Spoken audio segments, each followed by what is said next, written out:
professor of law and director of the Jewish Law Institute at Touro Law Center.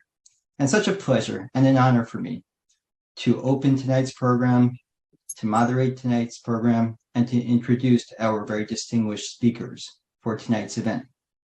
Touro University has established a number of initiatives dedicated to promoting autism awareness, acceptance, and inclusion.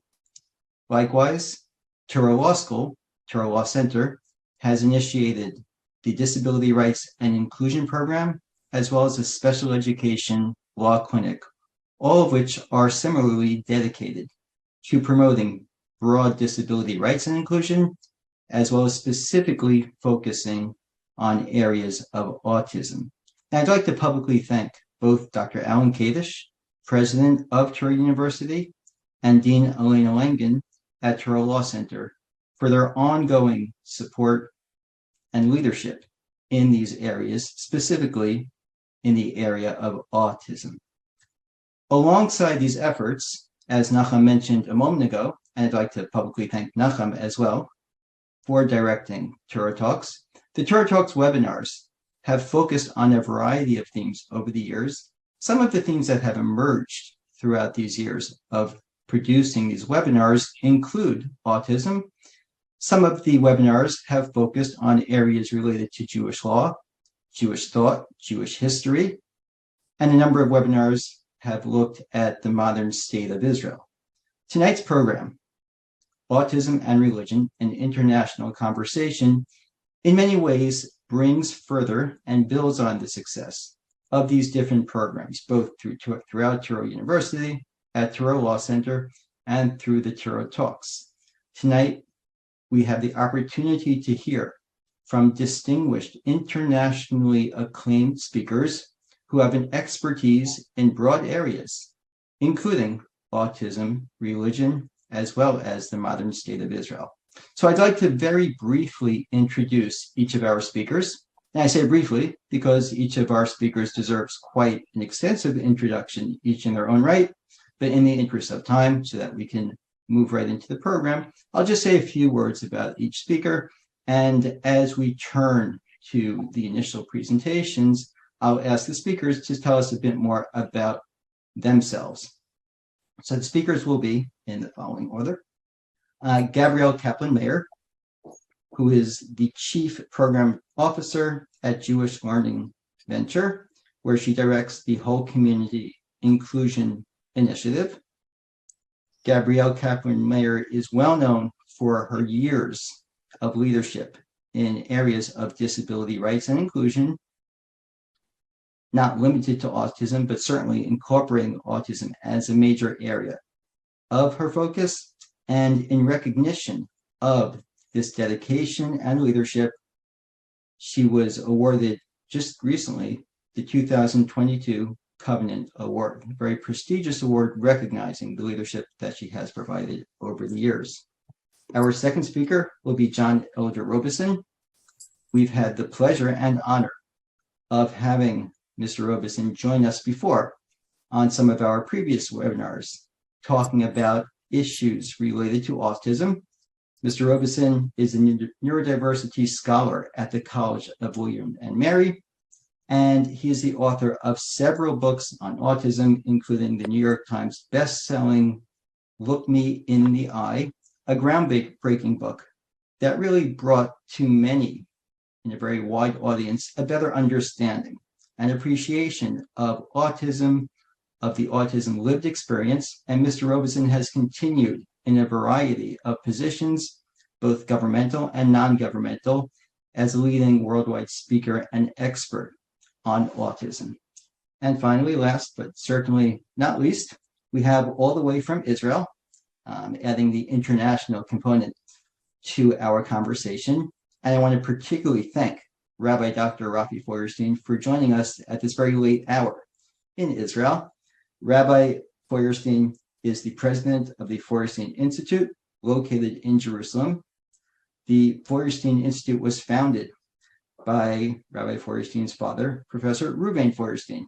And throughout the years, Rabbi Feuerstein has continued to lead the Institute, likewise recognized throughout the world for your and the Institute's broader leadership in a variety of areas, including spearheading new initiatives to improve the quality of education available to children, adolescents, teens, and young adults worldwide. So without any further ado, I'd like to turn to each of our panelists to provide a bit more of your own personal background in the areas of autism and religion.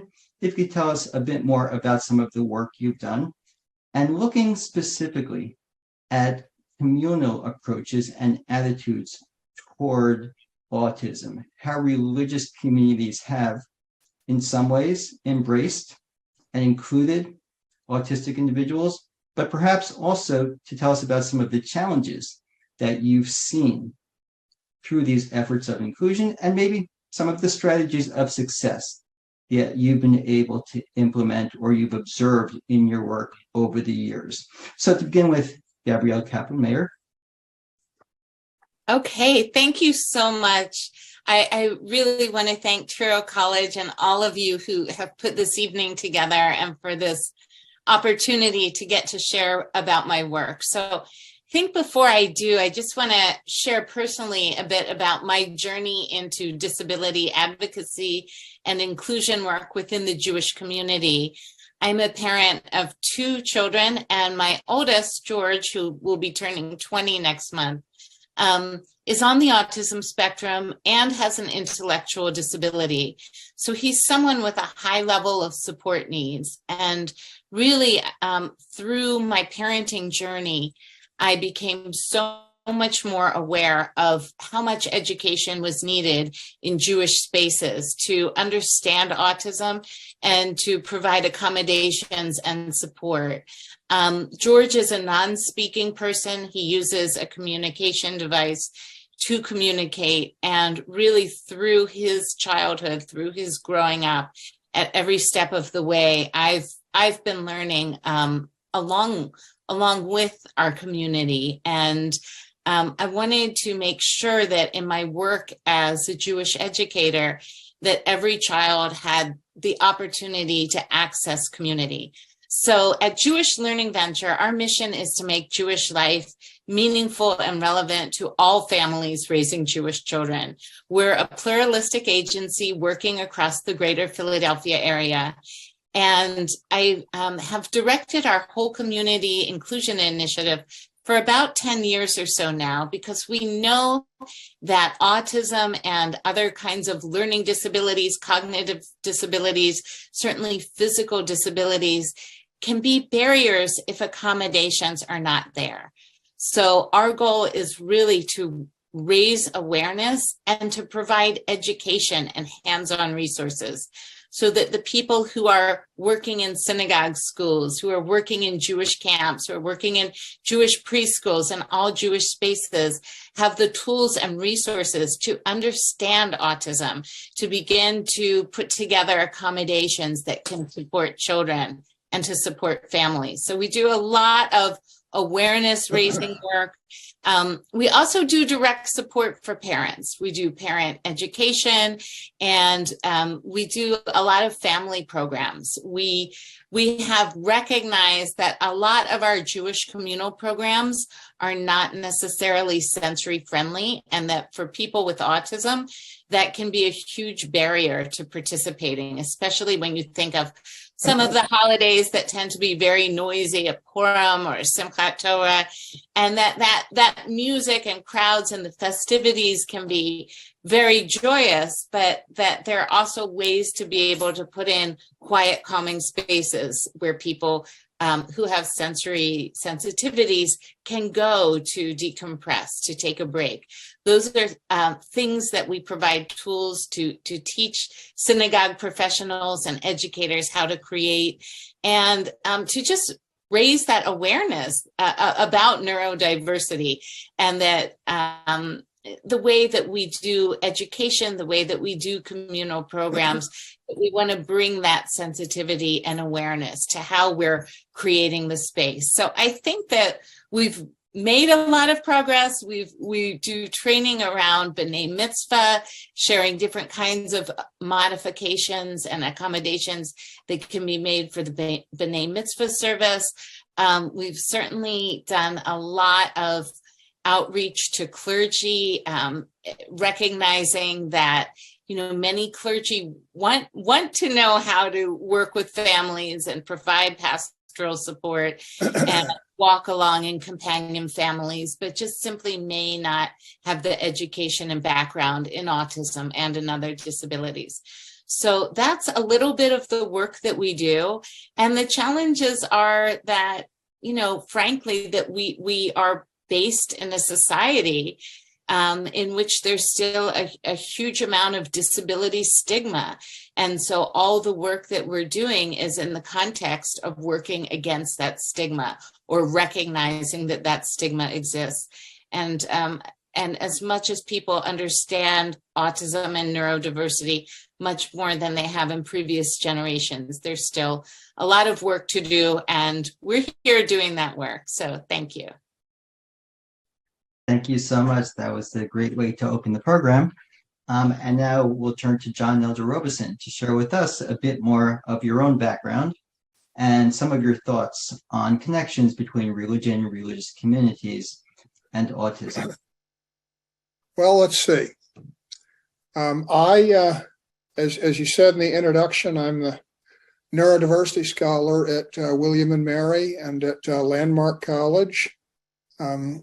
Landmark has the distinction of being the only neurodiversity college in America led by neurodivergent people for neurodivergent people. William and Mary is one of the second oldest college in America, and there I'm both a neurodiversity scholar and an Anglican scholar. The interest that I have in autism and religion stems from my being an autistic person. Autism is an inborn neurological difference. It is part of what we refer to as neurodiversity. Neurodiversity is the idea that there's a broad range of neurological functioning that occurs naturally in humans, and people whose neurological function is close to the mid-range might be described as neurotypical. People whose functioning is more at the edges, we are neurodivergent. In Gabrielle's introduction, she talked about autism and disability, but I'd like to point out that in the context of a webinar like this, you do not see me through this screen as a disabled person. My command of language, my ability to communicate with all of you through this medium is at least as good as anyone else on the call. I'm not disabled in the least. Now, having said that, there are ways in which I am disabled. I also, as an autistic person, have medical complications which could shorten my lifespan, cause me suffering, but those are not things that have any bearing on my speaking to you tonight or at any other time. So I think that that's a reason that I would say that this is really more about neurodiversity, people who are neurologically diverse and their issues fitting into society. It is not a matter of disability accommodation. It is a matter of people who are different.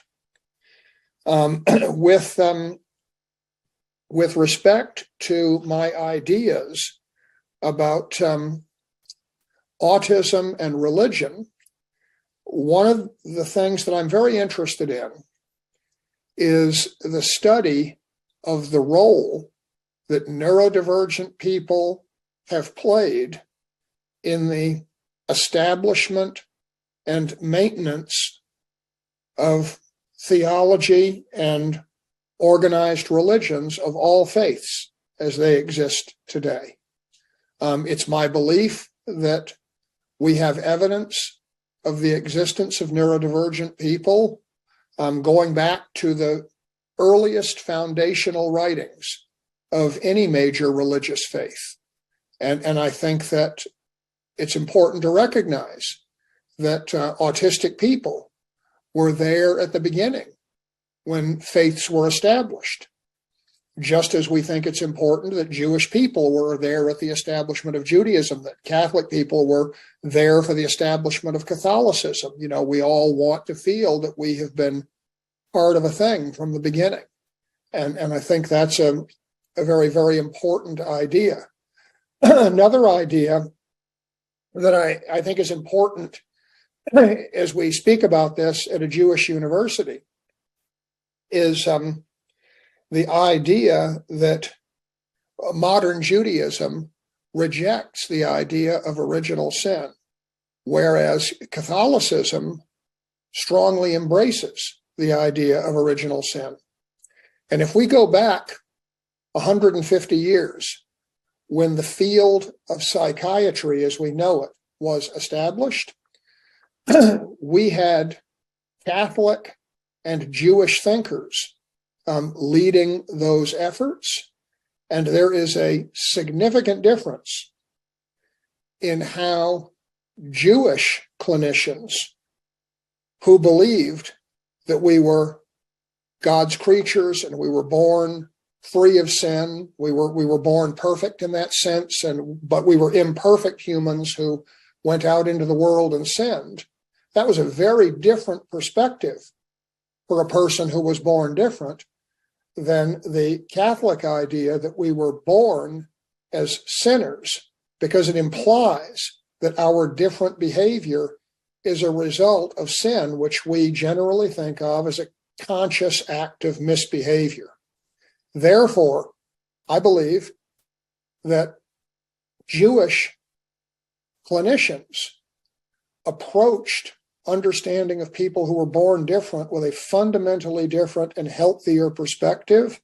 And I feel that that has had incredibly far-reaching implications for humanity today. I mean, Jewish people are a small percentage of the population, but boy, that is a big, big deal for everyone who's grown up different. And that's a thing that we might talk about tonight. Well, thank you so much. And what a terrific way to continue and to move the conversation forward, which brings us to Rabbi Dr. Rafi Feuerstein. And perhaps you can share with us a bit more about your own background as well in these areas. And perhaps in the context of this international conversation, and I know that you have worked internationally, perhaps share with us a bit of your observations on what you've seen in Israel, and maybe some of the differences regarding both religion and autism inclusion in that context as well. Hello, everybody. Thank you, Professor Levine. Thank you, Nachum Tversky and the Touro College. Honored to be with you tonight. I'm coming from, I would say, two backgrounds which meet tonight, and that's nice. I'm an ordained rabbi for the last 30 years of community. I just retired from one of them now. And in the same time, I'm heading a rabbinical organization in Israel, a co-chairman of a Zohar organization. And in the same time, I'm the president of the Feuerstein Institute, a international center in Jerusalem. Now, tonight, I can really, it doesn't happen every panel or every lecture which I meet, but today it's for me very interesting that I meet the two, I would say, aspects of my career or my life. Let's begin with the Feuerstein Institute, which is sitting on a paradigm which was developed basically by my late father, Professor Reuven Feuerstein, which I would say is a very unique theory with a lot of applications, not just about the ASD, as we call it today, or autism spectrum, but it has a lot of applications where the main idea is that the main feature of human beings is the fact that they have they have potential. I mean, we, in this theory, we are a little bit suspicious about definitions. I mean, we think the definitions are there, and definitions help us to classify the world, to organize the world, to understand who should get which treatment. But we refer to them as states and not traits. When you talk about human potential, you describe everyone. Everyone is diverse, I would say, as John just said. You have neurodiversity, but you have religion diversity, you have IQ diversity, you have behavioral diversity, means we are very different from each other. And the fact that it's not just that we are very different in so many aspects, we are also modifiable, means we are not the same from year to year, and many things which were defined us yesterday don't necessarily define us tomorrow. We are open systems. And when you come to the religious aspect of it, and I'm talking, I would say theologically, you can see that the description of humanity as based on the image of God brings the understanding of the humanity as something which is very hard to define. It's very hard to define God. It's very hard to define the image of God. And it links to another very important, I would say, principle in Judaism, which is that, as we say it in Hebrew, teshuvah, the idea of repentance, which means that you can change yourself. You can, John was talking about the sin, you can, somebody who made something can change it, but it's not just in the moral aspect. You can change. The world is, and the personality is open. Now, that's something which meets me as a rabbi in many questions, and not necessarily the aspects which Gabrielle mentioned, which are very important in my point of view, but coming from not just the theology, but from the Jewish law, the question is the ASD individual. Is now I'm a little bit opening the umbrella, the Down syndrome individual, are they halachically, legally, human beings which can be part of the community? What we say in Hebrew, in Judaism, chayav b'mitzvot, are they individuals which are really part of the community? Do they have to observe? Do they accept? They have to accept the rules and the laws of Judaism. And here I meet a big challenge in Israel, in other places. And I think what John comment about disabilities. When you say disability, you really look on the individual in a very holistic way. But people, it's very hard, according to the Jewish law, to say that somebody is disabled, let's say cognitively, that his intelligence is disabled. Let me share with you and finish by a short situation which was in our clinic in Jerusalem in the Feuerstein Institute. We have an autistic young woman, she's 21, she doesn't talk. But one of our social workers in the institute found that whenever she's walking and she's singing to herself, she's very, very silently, and this social worker for 1 year checked which songs does she sing in which situation, and she found the language. She found that this young woman who cannot talk tries to talk with us through her little songs. Means we are much more than we see. And the Feuerstein method, and I think the Judaism, tells us don't just look on the cover, also when people are very low function. Look for what we call the islands of normality. Look for the strengths. Look for the abilities, also when they are covered by issues which really brings you to think about a disability.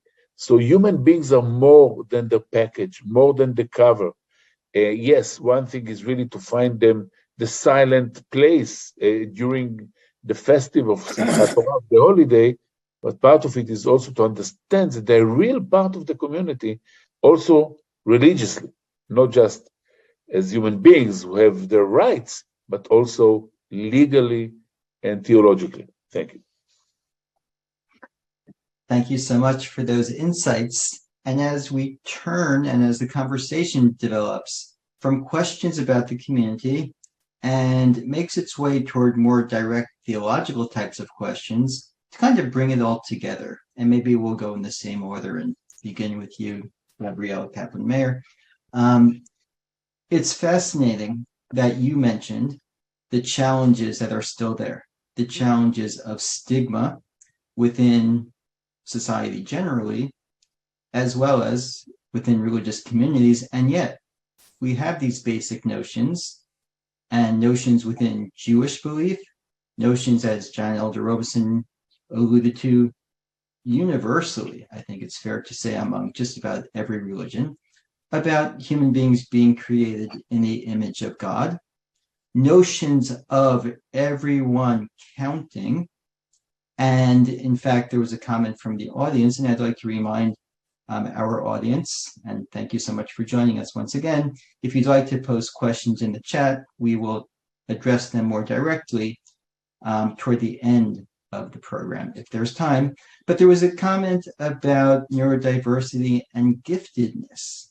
And doesn't it behoove us? Isn't it something we would expect of Jewish communities and religious communities more broadly to look for, whether it's a gift or the inherent gift that each individual has as being created in the image of God, as being a human being who has their own worth?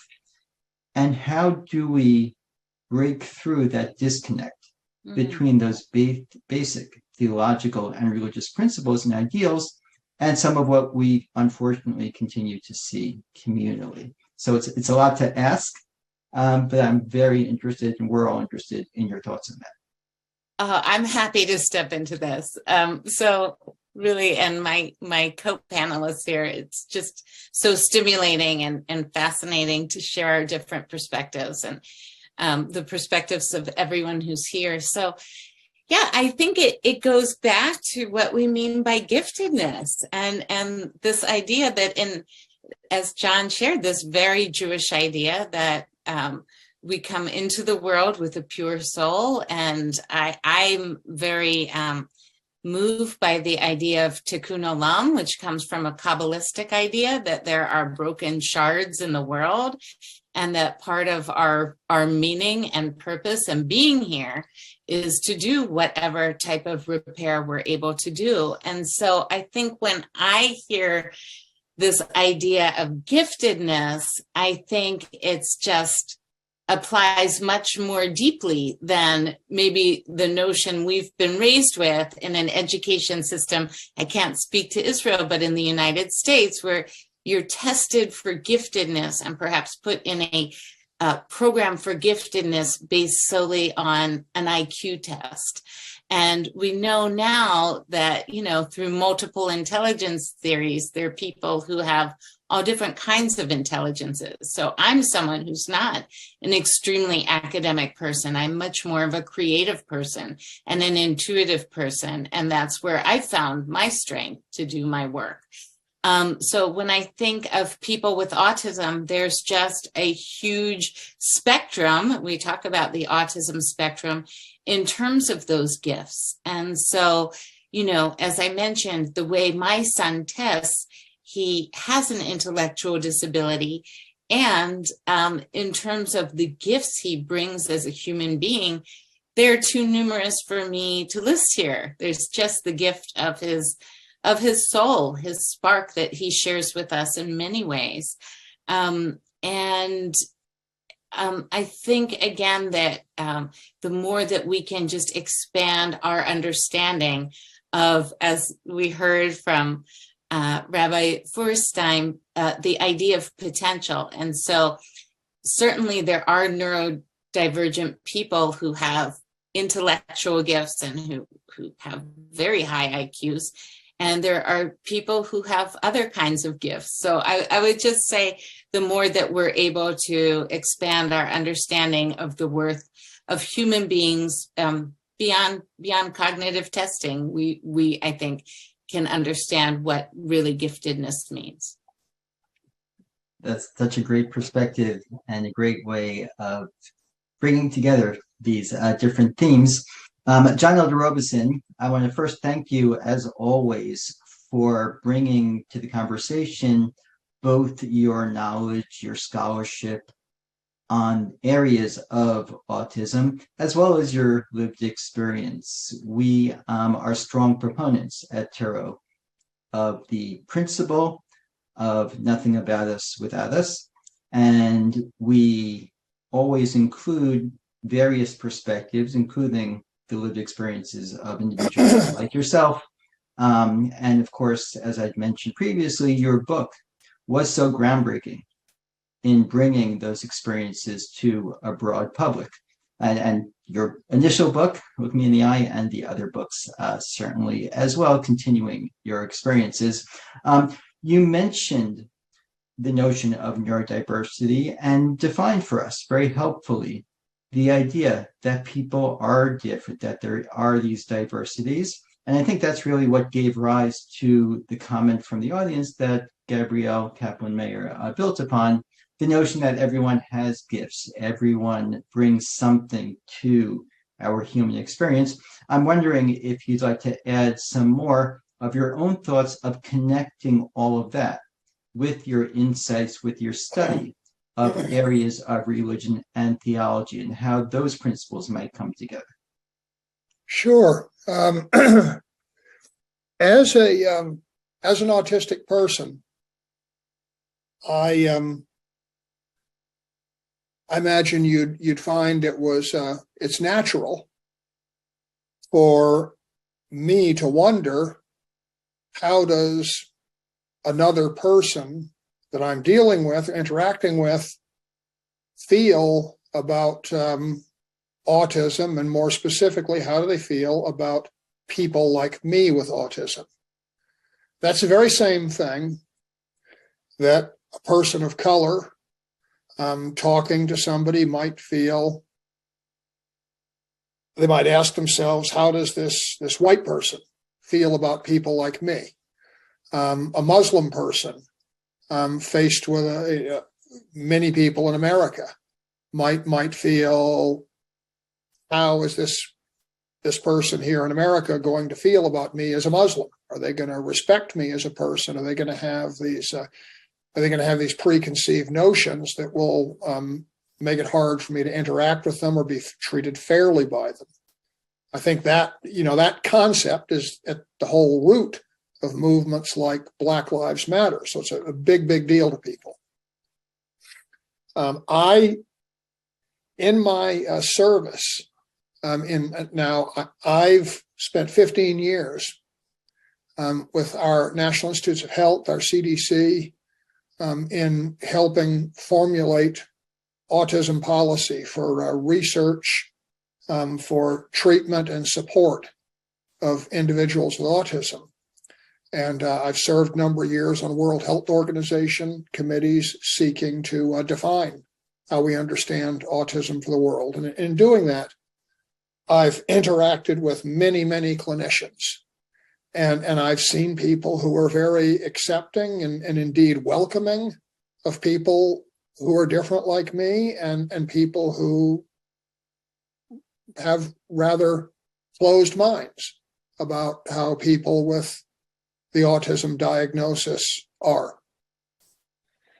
So when I look back in history, I see some striking differences. I spoke earlier about how the difference in some foundational concepts of Judaism and Catholicism made a huge difference in how we autistic people are received in different corners of the world. I'd like to give you a more specific example, if we can move back to the dark days of 1942.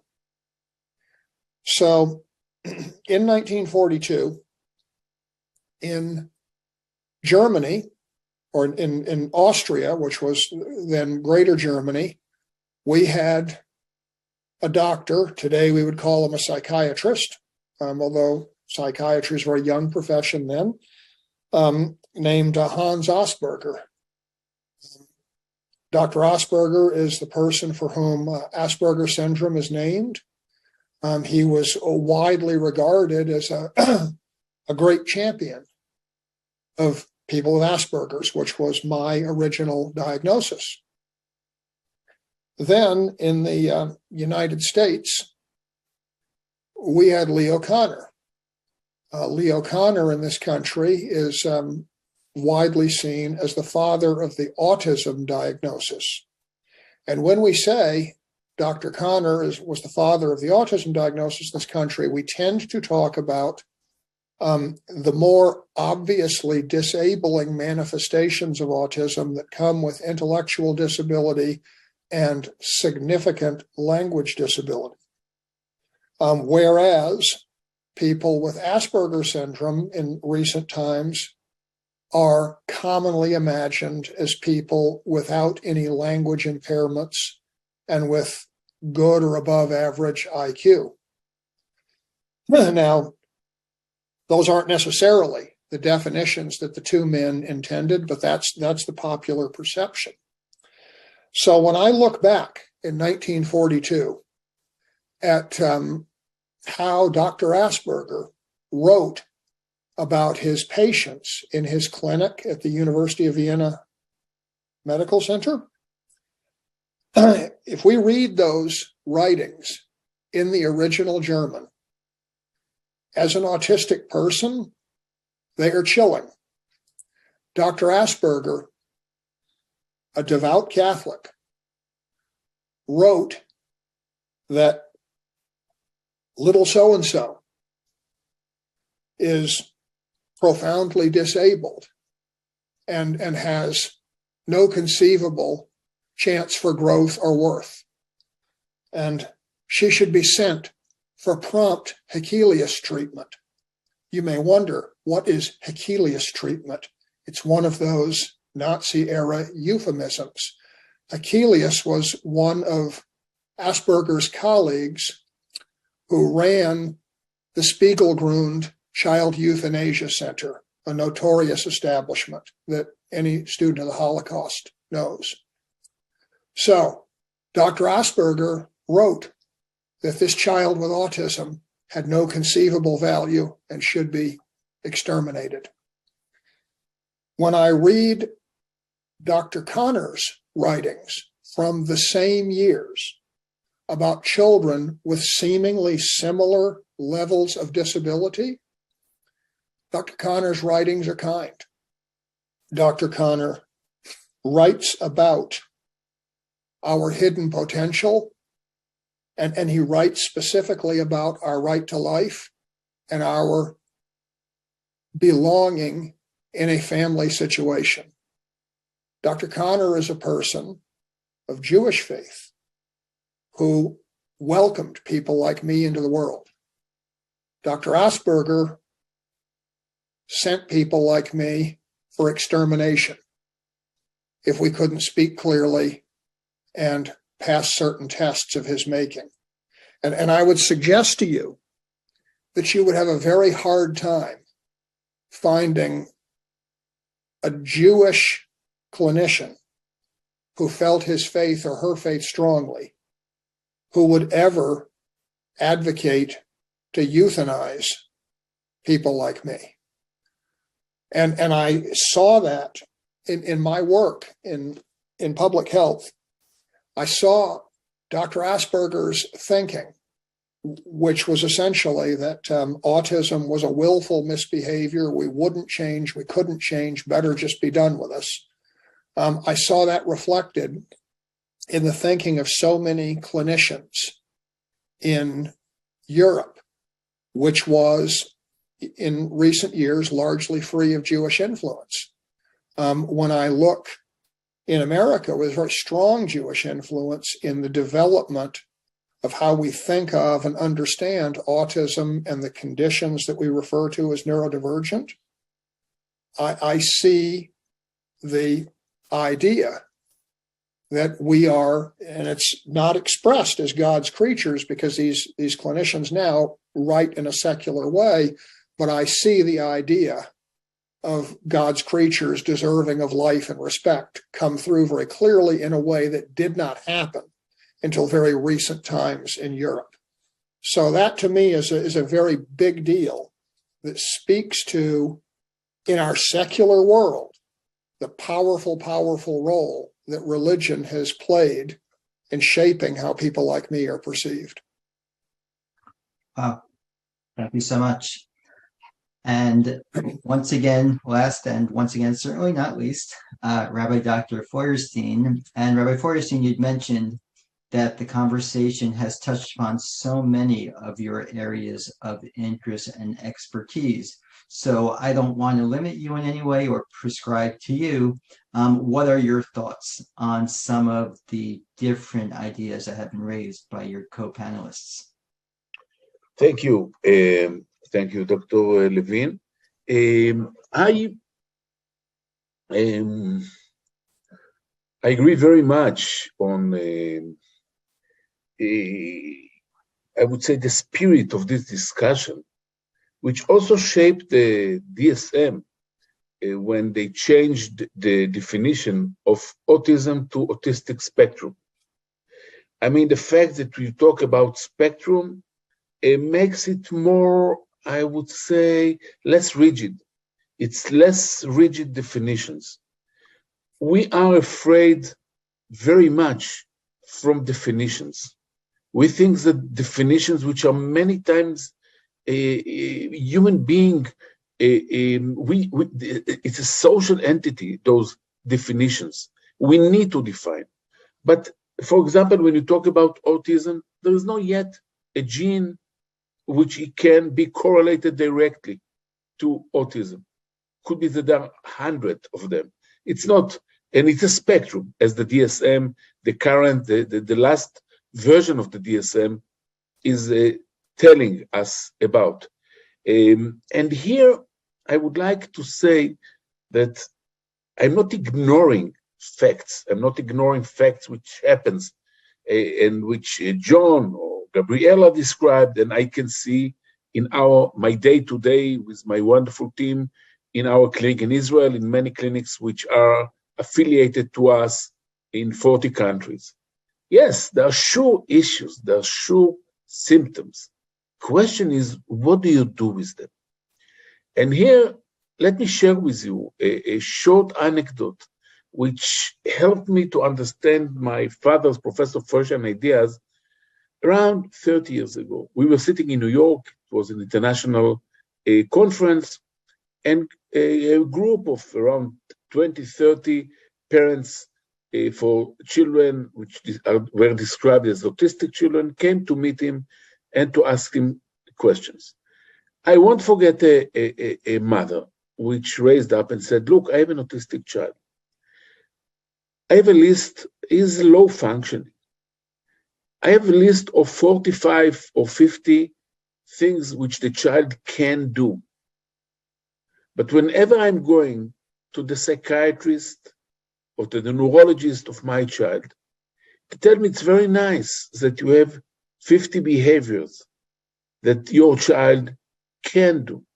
But we will give you a list of hundreds of functions, of behaviors, which your child cannot do.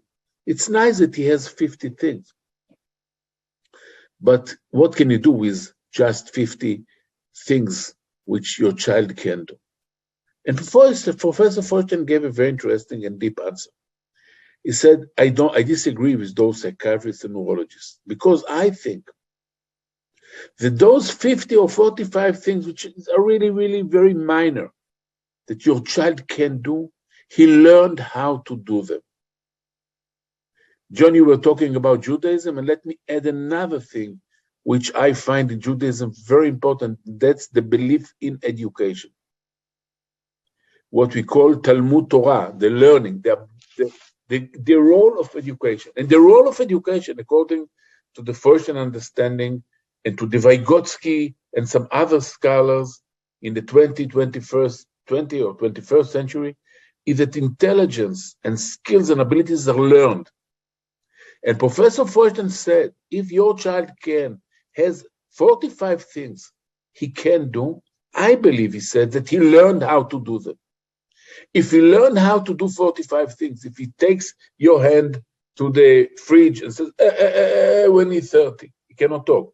He brings the mother to the fridge and he wants water.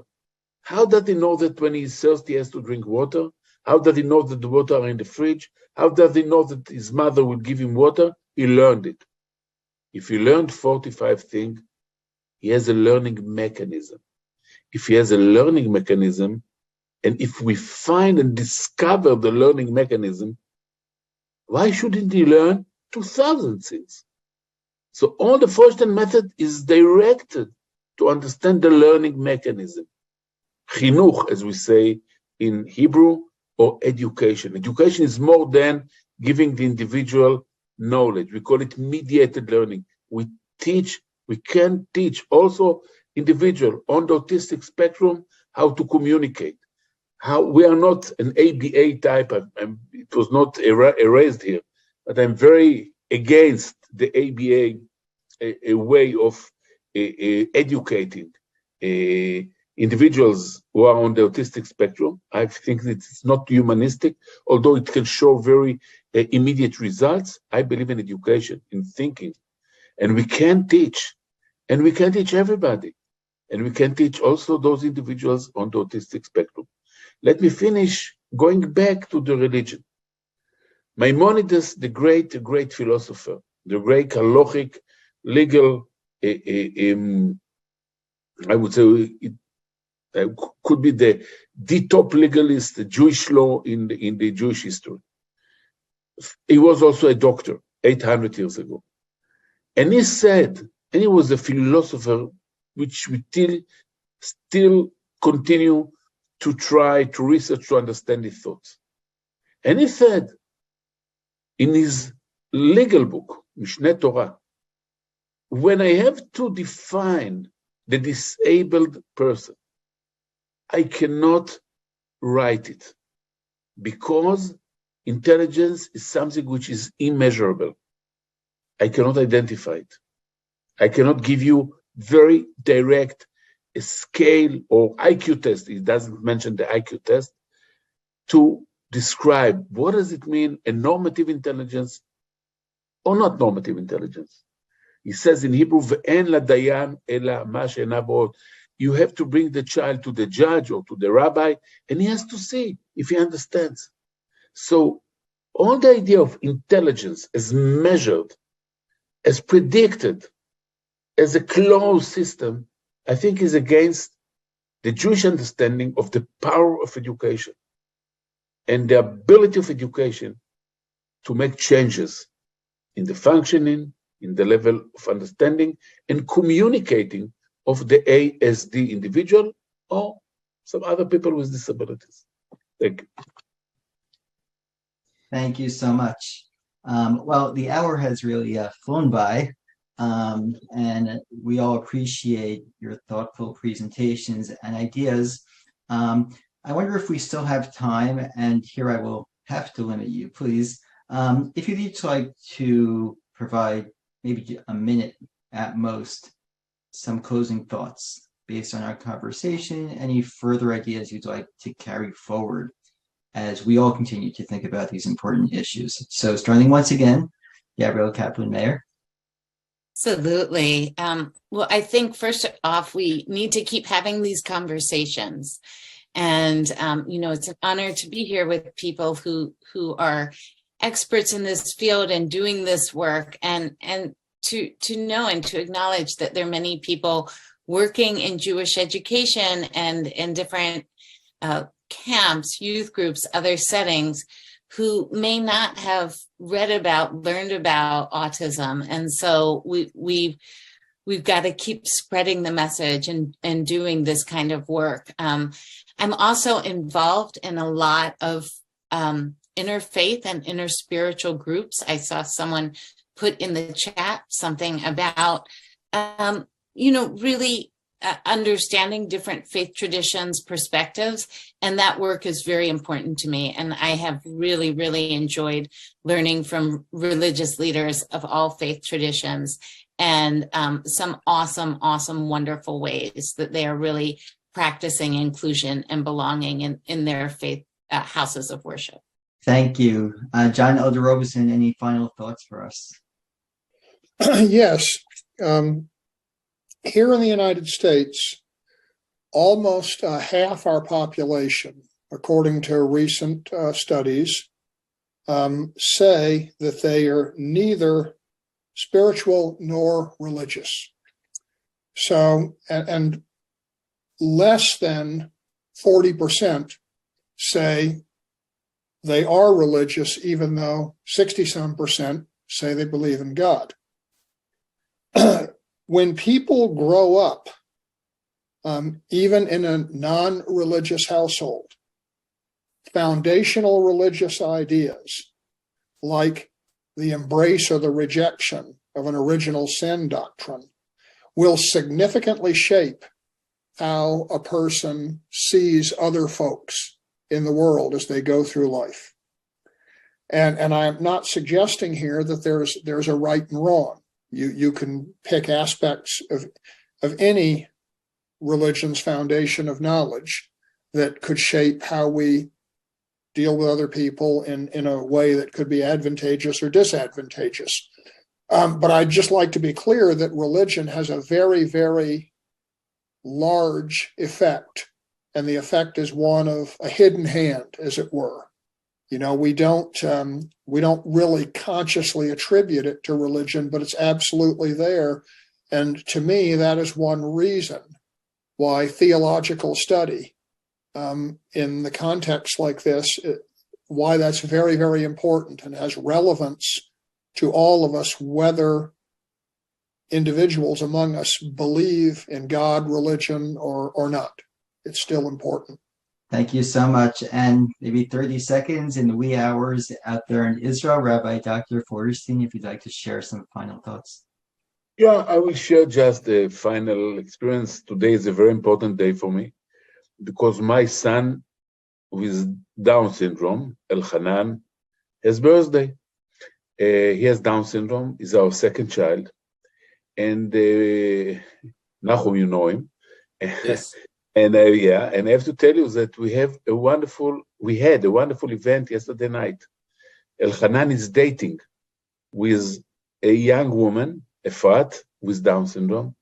And yesterday night, both parents from both sides, the parents of the young woman with Down syndrome, fat, and my son, we met to discuss a little bit the future.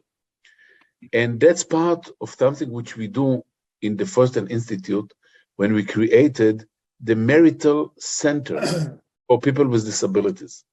I mean, and that's if I summarize, I think it is wonderful. For me, it was a night experience. It's now 3:00 a.m. in Israel. But I would say, I think, and it's very much connected to things which John and Gabrielle was saying. Don't predict. Parents don't predict. Fight, change. Gabriella mentioned the tikkun olam. I think if we think about Judaism and religion, we cannot predict the abilities of the future. We have to behave as if there are not limitations. There are limitations, but don't let the limitations direct your activities to make your child better, to make the society better. And let's hope for really, together with Touro College, with the wonderful initiative of bringing those thoughts inside the Jewish world and the American world and the international world, I hope we can succeed together to make a change. Thank you. Thank you. Happy birthday, Yom Ha'odet Sameach. And with that, I just want to thank once again all of the speakers and to thank Nachum for your leadership in the Touro Talks.